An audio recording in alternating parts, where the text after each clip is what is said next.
ठहर जाइए। कौन है आप लोग? हम ब्रह्मपुत्र सनकादिक ऋषि हैं। मेरा नाम सत है। यह है सनंदन, सनत और शौनक। अपने आने का उद्देश्य बताइए। प्रभु के द्वार पर आने का उद्देश्य प्रभु के दर्शन की इच्छा के अतिरिक्त और क्या हो सकता है द्वारपालो? आप अभी उनसे नहीं मिल सकते। क्यों नहीं मिल सकते द्वारपालो? प्रभु अभी विश्राम कर रहे हैं। कैसी बातें करते हो द्वारपाल? ईश्वर और विश्राम? ईश्वर का भी विश्राम नहीं करते। यदि ईश्वर विश्राम करने लगे तो सृष्टि का सारा काम ठप हो जाएगा। तुम हमें जाने दो। विचित्र प्राणी हैं आप। एक बार आपसे कह दिया कि आप अभी उनसे नहीं मिल सकते, तो आप लौट क्यों नहीं जाते? हे द्वारपालो, हम तुमसे विनती करते हैं कि हमें अपने लक्ष्मी नारायण के दर्शन के लिए भीतर जाने दो। हम बहुत दूर से उनके दर्शन को आए हैं। एक बार कह दिया कि अभी आप उनके पास नहीं जा सकते, तो फिर हट क्यों कर रहे हैं?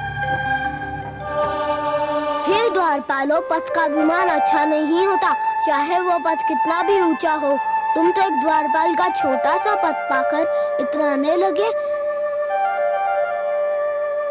तुमने अपने अभिमान में आकर हमारी राह रोकी, हमें अपने प्रभु से मिलने नहीं दिया। तुम्हें इसका दंड मिलेगा।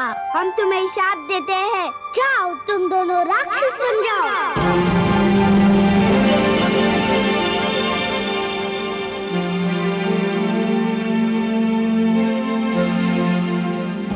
हे ऋषिगण, विष्णु लोक में आपका स्वागत है। हे प्रभु, इन ऋषियों ने हमें श्राप दे दिया। हम तो केवल अपने कर्तव्य का पालन कर रहे थे प्रभु। कर्तव्य पालन? कर्तव्य पालन का अर्थ यह तो नहीं कि आप मेरे और मेरे भक्तों के बीच दीवार बन जाएं।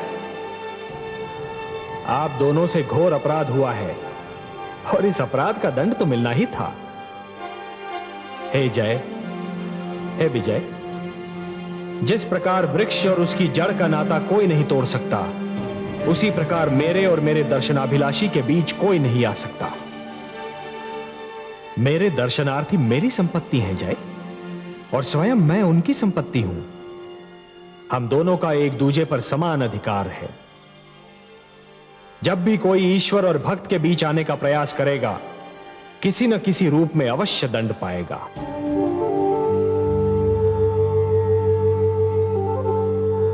हे ऋषिगण, आपको विष्णु लोक में जो कष्ट हुआ, उसके लिए मैं स्वयं आपसे क्षमा मांगता हूं।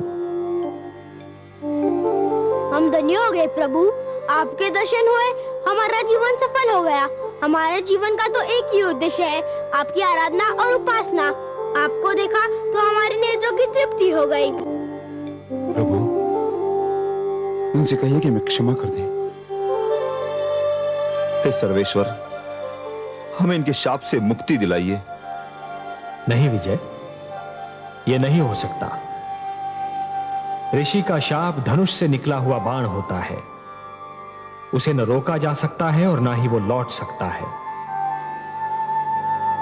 हे ऋषिगण, मैं आपसे यह तो नहीं कह सकता कि आप इन दोनों को अपने श्राप से मुक्त कर दीजिए। इन मूर्खों से जो भूल हुई है उसके लिए वो दंड के पात्र तो हैं, पर इन्हें यह तो बताइए कि इन्हें यह दंड कब तक भोगना होगा। क्या आपके श्राप से मुक्ति पाने का कोई मार्ग नहीं है? हाँ है। हे सर्वेश्वर, हमारे शाप से मुक्ति पाने का एक ही मार्ग है। आपके द्वारपाल जय और विजय को हमारे शाप के कारण 3 बार राक्षस योनि में जन्म लेना होगा और तीनों बार आपसे वैर करना होगा, और वो तीनों जन्मों में आपके हाथों मृत्यु प्राप्त करनी होगी। पहले जन्म में जय और विजय हिरण्याक्ष और हिरण्यकशिपु बनकर जन्मेंगे और आपके हाथों मर जाएंगे। जय और विजय कुंभकर्ण और रावण के रूप में आएंगे और आपके राम अवतार द्वारा मृत्यु लोक में भेजे जाएंगे। तीसरे जन्म में यह दोनों कंस और शिशुपाल बनकर आएंगे और श्री कृष्ण के हाथों मरेंगे। बस इसके उपरांत इनकी मुक्ति हो जाएगी। हे सर्वेश्वर, आपकी जय हो, जय हो। हे त्रिलोकीनाथ, आपको कोटि कोटि प्रणाम। हे ऋषिगण, आपका श्राप हमारे सिर माथे पर। हम आपका श्राप सिर झुकाकर स्वीकार करते हैं। और मुक्ति मार्ग की खोज में निकलते हैं